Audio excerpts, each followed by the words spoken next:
திருப்பாவை பாடல் 24. அன்று இவ்வுலகம் அளந்தாய் அடி போற்றி, சென்றங்கு தென்னிலங்கை செற்றாய் திரள் போற்றி. பொன்ற சகடம் உதைத்தாய் புகழ் போற்றி, கன்று குணிலா எரிந்தாய் கழல் போற்றி. குன்று குடையாய் எடுத்தாய் குணம் போற்றி, வென்று பகை கெடுக்கும் நின் கையில் வேல் போற்றி. என்றென்றும் சேவகமே ஏந்திய பகை கொள்வான், இன்று யாம் வந்தோம் இறங்கேலோ ரெம்பாவாய். இது பாடல். இப்ப இந்த பாடலுக்கான விளக்கம். இது பல நாம போற்றிகளை பாசுரமாக பாடப்பட்ட ஒரு பாடல்.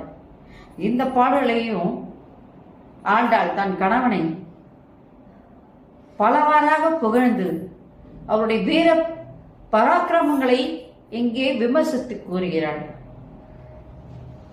அன்று வாமன அவதாரத்திலே விண்ணை ஒரு காலிலும் மண்ணை ஒரு காலிலும் அளந்தவன்.